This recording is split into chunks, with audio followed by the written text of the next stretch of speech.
حالم by نمرہ احمد۔ باب دوم۔ قائل غزال۔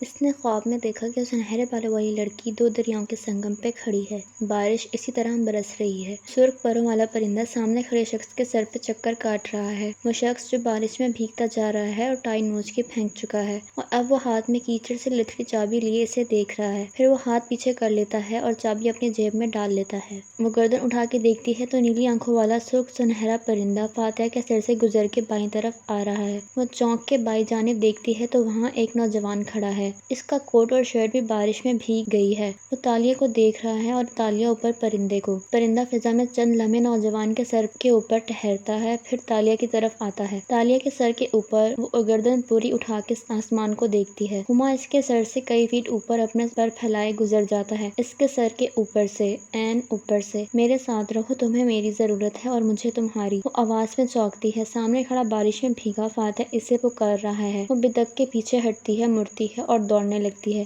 مگر ایک پھندا سا اس کے ٹخنے میں جا پڑتا ہے، رسی کا پھندا۔ تالیہ رپٹ کے گرتی ہے، اس کے لباس اور چہرے پہ کیچڑ لگ جاتا ہے۔ ہتھیلیوں کے بل اٹھتے ہوئے وہ مڑتی ہے تو ایک دوسرا پھندا اس کی گردن میں آ پڑتا ہے۔ وہ بدوقت کھڑی ہوتی ہے۔ اپنی جگہ کھڑے فاتح کی گردن میں بھی ایسا ہی پھندا ہے۔ وہ ہراساں نظروں سے بائیں جانب دیکھتی ہے تو نوجوان گھٹنوں کے بل گرا پڑا ہے اور اس کی گردن بھی رسی سے کسی ہوئی ہے۔ تالیہ! داتن نے اس کا کندھا ہلایا تو اس نے چونک کے آنکھیں کھولیں۔ وہ روشنیوں میں نہائے لاؤنج کے صوفے پہ پیر اوپر کر کے بیٹھی تھی۔ خواب فضا میں تحلیل ہو چکا تھا اور وہ حال میں واپس آ چکی تھی۔ تالیہ نے گہری سانس لے کر چہرے سے سیاہ بال ہٹائے اور جوڑے میں لپیٹے۔ میں چائے بنانے کیا گئی، تم تو غافل سو ہی گئی۔ داتن گرما گرم چائے کا کپ لیے سامنے آ بیٹھی اور قدرے تفکر سے اسے دیکھا۔ حالم اتنی آسانی سے غافل نہیں ہوتا، بدصورت مرغی۔ وہ آواز کو بھاری بنا کر گررائی تو داتن کی ساری فکرمندی ہوا ہوئی۔ اس کی جگہ ترحم اور افسوس نے لے لی۔ ایک تحقیق کے مطابق کسی سیلیبریٹی کو حقیقت میں دیکھ لینے کے 24 گھنٹے بعد تک دماغ معاف رہتا ہے اور انسان بغیر دماغ کے گھومتا پھرتا ہے۔ اس لیے خیر ہے بچے، میں تمہارا درد سمجھ سکتی ہوں۔ اس نے بھاری ہاتھ سے تالیہ کے کندھے کو تھپکا تو تالیہ کے ماتھے پر بل پڑے۔ زیادہ اول فول نہ بولو، میں فین موومنٹ سے نکل آئی ہوں اور میں کوئی سو نہیں رہی، میں اس کا خواب دیکھ رہی تھی۔ اف،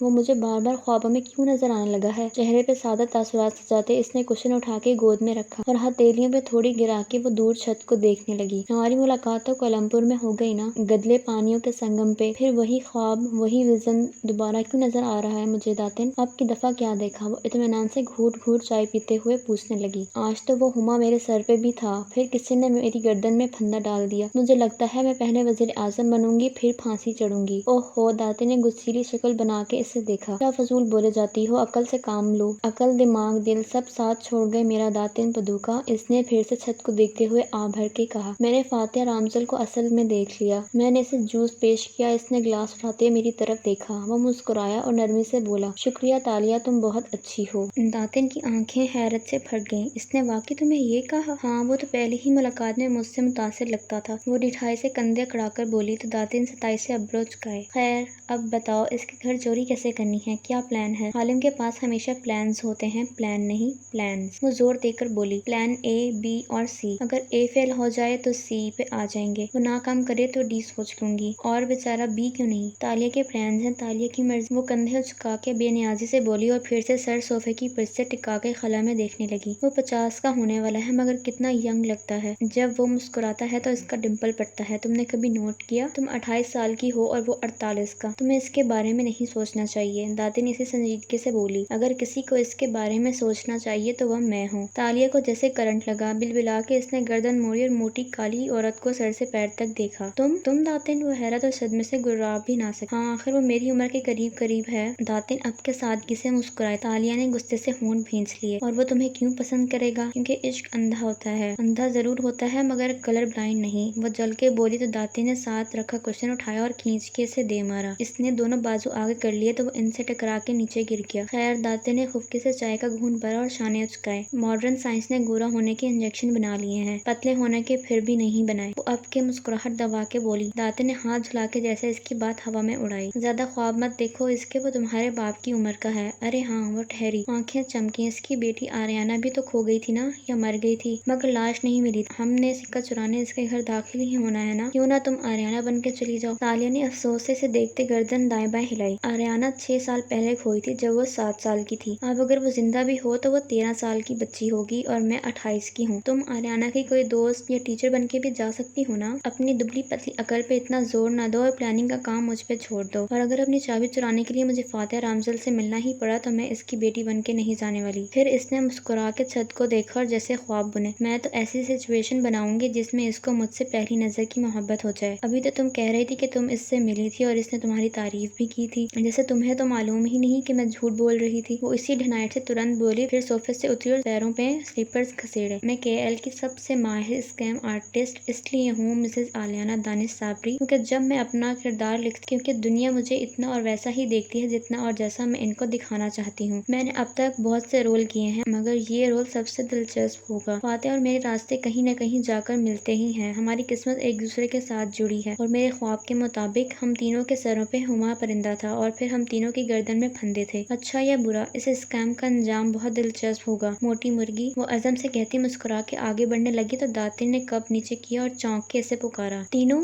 تیسرا کون؟ اس سوال پہ وہ بھی ٹھٹکی، جیسے حیرت سے سوچا ہو۔ ارے ہاں، اس دفعہ جب وہ منظر ذرا آگے چلا تو اس میں ایک تیسرا شخص بھی تھا۔ کون؟ کون؟ موٹی جوش سے آگے ہوئی۔ تالیہ نے انگلی ٹھوڑی پہ رکھ کے آنکھیں اوپر کیے ذرا سا سوچا۔ میں نے اسے کہیں دیکھ رکھا ہے، تالیہ کو کبھی کچھ نہیں بھولتا، مگر اس نے آنکھیں بند کی۔ وہ نوجوان کون تھا؟ اوہ ہو، یاد نہیں آ رہا۔ یاد کرنے میں ناکام ہوئی تو سر جھٹک کے سیڑھیوں کی طرف بڑھ گئی۔ گڈ نائٹ داتن پدوکا، صبح ملتے ہیں۔ کوشش کرنا کہ میری نیند کے دورانیے میں تم میرے فریج کی ایسی ہی حفاظت کرو جیسے میرے رازوں کی کرتی ہو۔ اوہ ہو، فکر ہی نہ کرو، وہ چپتی نگاہوں سے اسے دیکھتے ہوئے اونچا سا بولی تھی۔ تالیہ سیڑھیاں چڑھتی گئی تو اس نے جلدی سے کپ رکھا اور موبائل نکال کے اسکرین روشن کی، پھر گردن اٹھا کے احتیاط سے دیکھا، تالیہ اب باہر نہیں آنے والی تھی۔ داتن مسکرائی اور جلدی سے گوگل ٹیب میں ٹائپ کرنے لگی، پتلا ہونے کے لیے سرجری، اور فاتحانہ مسکراہٹ کے ساتھ وہ بٹن دبا دیا۔ چند گھنٹے پیچھے واپس چلتے ہیں۔ تنگو کامل کے ڈرائنگ روم سے مہمان نکل کے راہداری میں آئے کھڑے تھے، جہاں کم عمر علی بن کامل نے فاتح رامزل کو شیشے کی ڈبیا میں سجا سکہ پیش کیا تھا۔ ویسے یہ اوریجنل نہیں ہے، اوریجنل میں ایک طرف نسیم الدنیا والدین لکھا ہوتا ہے، مگر آئی لائک اٹ۔ سچائی سے تبصرہ کیا تو میزبان ایک دم شرمندہ ہو گیا، مگر وہ آدمی اتنا بے پرواہ، اتنا بے نیاز تھا کہ اسے ان کے تاثرات سے فرق نہیں پڑتا تھا، اور اس کی بات کو کوئی برا نہیں مانتا تھا، نہ مان سکتا تھا۔ وہ ملے قوم کو بہت محبوب تھا۔ ایک ہی فقرے میں اس نے ایمانداری سے پسندیدگی کا اظہار بھی کر دیا، اور پھر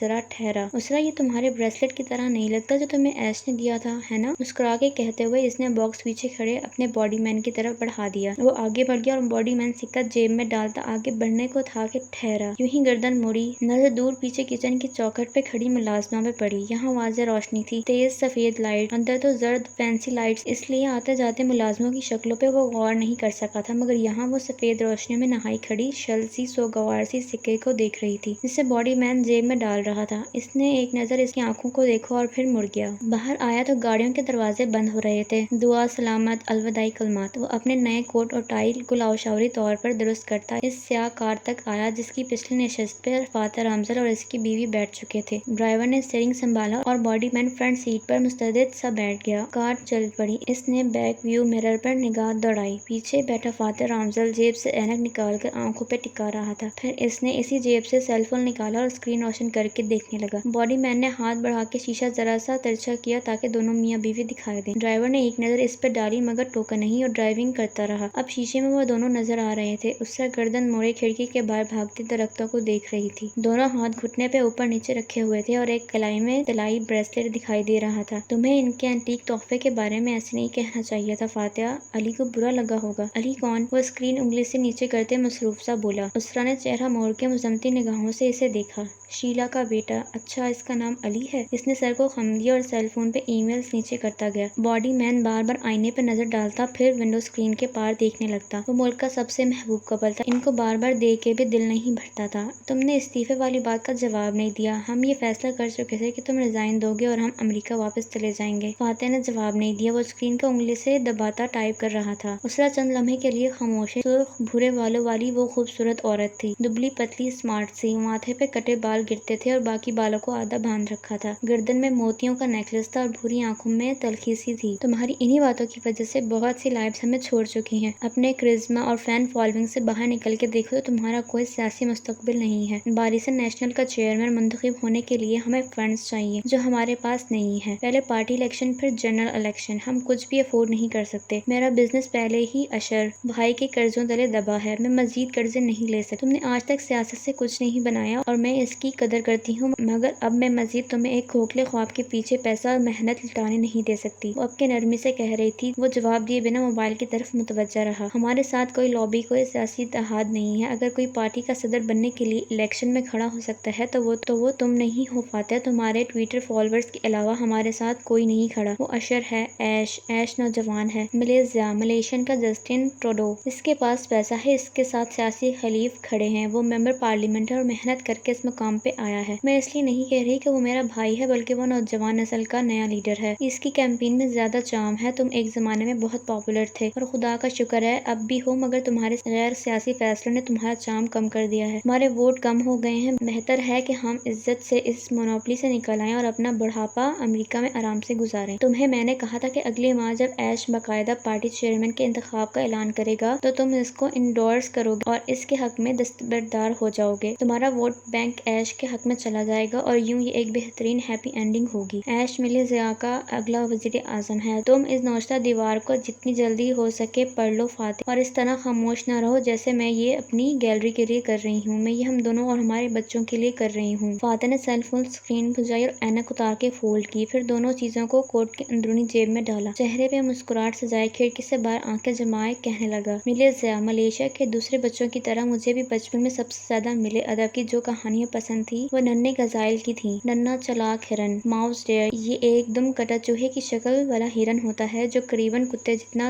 ہوتا ہے۔ وہ چھوٹا سا تھا مگر جانوروں میں اس جیسا کون آرٹسٹ دوسرا کوئی نہ ہوگا۔ بہت عیار تھا وہ ننھا کنچیل ہرن۔ کنچیل اسٹوریز کی ابتدائی داستانوں میں وہ ایک دھوکے باز، چور اور چرب زبان ہرن تھا۔ بعد میں وہ اچھا ہوتا گیا تھا مگر شروع کی داستانوں میں مجھے وہ کہانی بہت پسند ہے۔ جب اس کو دریا پار کرنا تھا اور سامنے ایک مگرمچھ بیٹھا تھا تو ننھے ہرن نے مگرمچھ سے کہا کہ بادشاہ نے مگرمچھوں کی دعوت کی ہے اور اس کو یہ ذمہ داری سونپی ہے کہ وہ مگرمچھوں کی تعداد گن کے بتائے تاکہ اسی حساب سے کھانا پکوایا جائے، اس لیے سب مگرمچھ لائن میں کھڑے ہو جائیں۔ وہ کھڑکی سے باہر روشن عمارتوں کو بھاگتے دیکھ کر محظوظ سا بتا رہا تھا۔ سب سانس روکے اس کو سن رہے تھے۔ ایڈم کے کان پوری طرح کھڑے تھے۔ پھر کیا تھا؟ مگرمچھوں نے پل کی صورت قطار بنا لی۔ وہ 1 2 3 کر کے گنتا ہوا ایک مگرمچھ سے دوسرے پہ چھلانگ لگاتا اور یوں دریا پار کر گیا۔ مگرمچھ آج بھی بادشاہ کی دعوت کے انتظار کر رہے ہیں۔ سارے دم کٹے ہرنوں کا مسئلہ یہ ہوتا ہے کہ ان کو لوگوں کے مینیپولیٹ کرنے کی اتنی عادت پڑ جاتی ہے کہ یہ مینیپولیشن ان کی زندگی کا حصہ بن جاتی ہے۔ وہ ہاتھ پیر کٹ جانے سے مفلوج نہیں ہوتے، دوسروں کی زندگیوں کا اسٹیئرنگ وہیل چھن جانے پہ مفلوج ہو جاتے ہیں۔ ایسے غزالوں کو اس وقت سے ڈرنا چاہیے جب دعوت کا انتظار کرتے مگرمچھ دریا سے نکل آئیں اور اس کو تلاش کر لیں، کیونکہ مگرمچھ خشکی پہ بھی اتنا ہی خطرناک ہوتا ہے جتنا دریا میں۔ کہہ کے اس نے جیب سے موبائل دوبارہ نکالا اور اسکرین روشن کر کے اینک ناک پہ جمائی۔ اس طرح گہری سانس لے کر چہرہ موڑ گئی اور باڈی مین نے نگاہیں جھکا لی۔ کیا فاتح صاحب نے اپنے سالے کو سنگ کنچیل دی ماؤس ڈیئر بولا ہے؟ عیار اور چال باز، وہ بھی اپنے ملازموں کے سامنے؟ یا اللہ،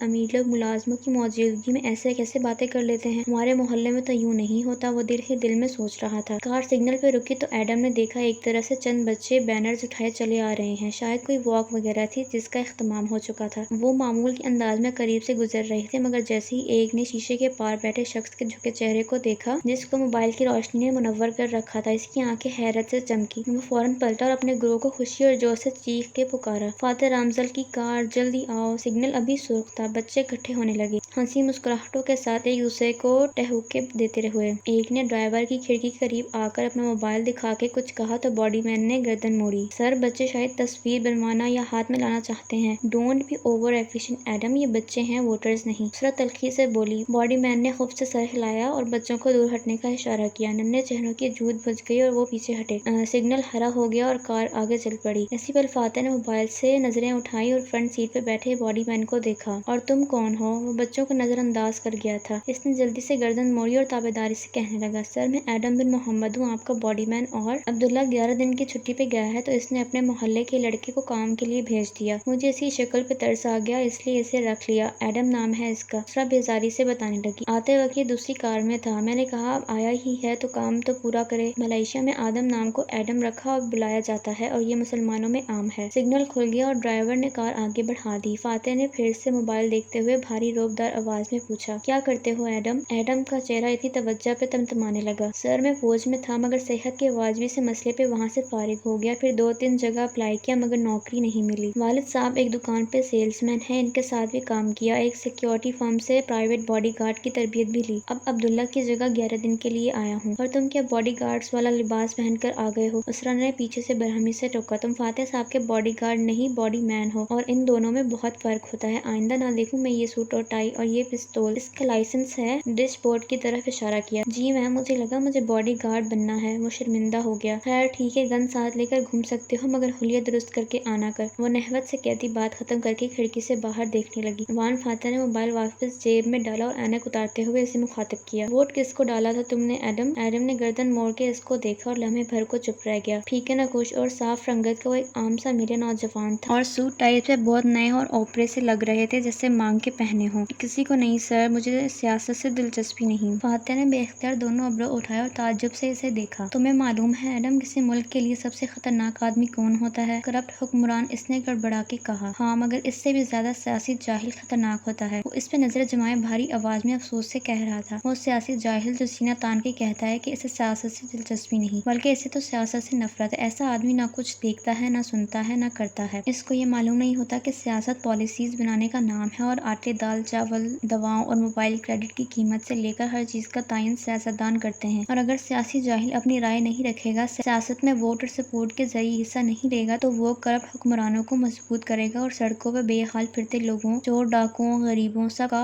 ذمہ دار ہوگا۔ مجھے زیادہ خوشی ہوتی ایڈم اگر تم کہتے کہ تم نے میرے مخالف کو ووٹ ڈالا تھا، کیونکہ تب مجھے لگتا کہ میں ایک سیاسی خواندہ سے بات کر رہا ہوں جس کی کوئی سوچ ہے، بھلے مجھ سے مختلف ہوں مگر کوئی نظریہ، کوئی رائے، کچھ تو ہے اس کے پاس۔ یہ انسان کی آزاد رائے ہوتی ہے جو ہمیں ایک دوسرے سے مختلف کرتی ہے، ورنہ ہم میں اور بھیڑ بکریوں میں کیا فرق ہے؟ آخر میں کندھے اچکا کے وہ کھڑکی سے باہر دیکھنے لگ گیا۔ ایڈم پہ تو گھڑوں پانی پڑ گیا۔ اس نے چہرہ بالکل جھکا دیا۔ دونوں میاں بیوی کو گھر اتار کے وہ کار سے نکلا اور چھٹی لے کر باہر آ گیا۔ آدھے گھنٹے کی بسی خواری کے بعد وہ اپنے گھر کے باہر کھڑا تھا، ایک منزلہ چھوٹا سا گھر جس کی چھت مخروطی تھی اور دیواریں لکڑی کی تھی۔ کھڑکیاں اس پہر بھی روشن تھی، ضرور اس کی ماں جاگ رہی تھی۔ وہ احتیاط سے دروازہ کھول کے اندر آیا اور کوٹ اتار کے سٹینڈ پہ ٹانگا، پھر پلٹا تو دیکھا کچن کے دروازے پہ ویسے ہی چینی نقوش والی عورت کھڑی تھی۔ ایڈم تم آ گئے، کھانا لاؤں؟ لکڑی کی راہداری میں سدا بہار پھولوں کی مہک پھیلی تھی۔ گھر میں جا بجا چھوٹے برتنوں، ٹین، ڈبوں اور بوتلوں میں پودے اور بیلیں لگی تھیں۔ بھوک نہیں ہے ماں؟ وہ بددلی سے سر جھکا کے کہتا آگے آیا۔ باپا سے کہنا کہ یہ سوٹ دکان پہ واپس کر دیں، کل سے مجھے دوسری قسم کے سوٹ پہننے ہوں گے، ٹو پیس ٹائپ۔ مگر گارڈز تو ایسے ہی سوٹڈ بوٹڈ رہتے ہیں نا؟ ادھیڑ عمر عورت حیران سی ہوئی مگر وہ چہرہ لٹکائے کچن میں داخل ہوا اور کرسی کھینچ کے خاموشی سے بیٹھ گیا۔ عبداللہ نے کہا تھا مجھے باڈی مین بننا ہے، میں سمجھا وہ باڈی گارڈ ہی ہوتا ہے۔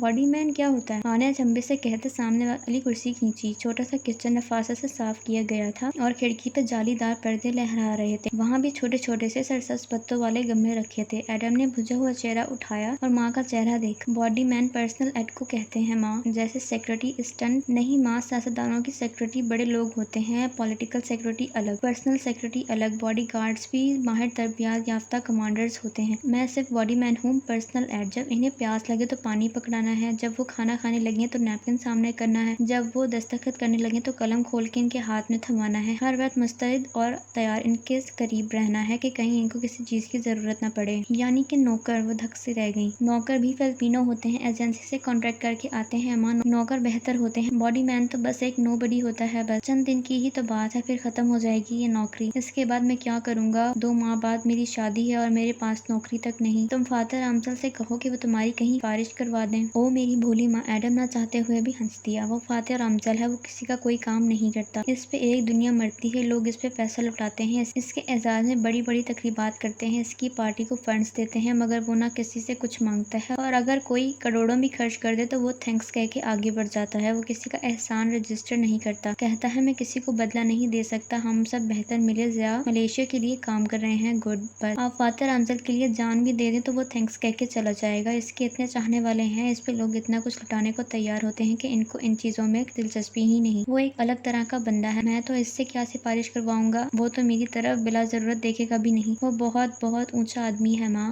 ایڈم، اس کی ماں نے جھک کے اس کے ہاتھ پہ ہاتھ رکھا اور اس کی بجھی آنکھوں میں دیکھ کر نرمی سے گویا ہوئی۔ اگر وہ اتنا ہی خود غرض آدمی ہوتا تو سارا ملک اس سے محبت کیوں کرتا؟ ایڈم نے پلکیں اٹھائی۔ ان میں ناسمجھی سی کیفیت تھی، لوگ فاتح سے محبت محبت اس لیے کرتے ہیں کیونکہ وہ ان کو بے نیاز لگتا ہے۔ وہ امریکہ میں ایماندار اور محنتی پروسیکیوٹر رہا تھا، پھر اپنا کیریئر چھوڑ کے وہ قوم کے لیے واپس آیا اور اس نے الیکشن لڑا۔ اپنے حلقے میں اس نے اسکولز بنائے، کالجز بنائے، اس نے لوگوں کے لیے کام کیا اور وہ دن بدن مشہور ہوتا گیا۔ ایسے میں اس کے گرد سارے مفاد پرستوں کا ٹولہ جمع ہو گیا، جن کو امید ہے کہ اگر وہ اس پہ پیسہ خرچ کریں گے تو رامزل حکومت میں آ کر ان کو اونچے عہدوں سے نوازے گا۔ مگر تم یہ دیکھو کہ وہ ان غریب بچوں کے لیے جو اس کو کچھ نہیں دے سکتے، اسکولز تو بناتا جاتا ہے مگر امیر دوستوں کو تھینکس کہہ کے آگے بڑھ جاتا ہے، کیونکہ وہ ہر شخص جو فاتح رامزل کے قریب اس سے چپکا ہوا ہے وہ اپنے ذاتی مفاد کے لیے وہاں موجود ہے۔ جیسے شہد کے اوپر مکھیاں چمٹ جاتی ہیں، سب کو اپنا حصہ چاہیے، اسی لیے وہ ایسے لوگوں سے سخت رویہ رکھتا ہے تاکہ ہر ایک کو یہ واضح ہو جائے کہ وہ کسی کے لیے کچھ نہیں کرے گا۔ ایڈم نے سمجھتے ہوئے سر ہلایا، بات اس کی سمجھ میں آ رہی تھی۔ تم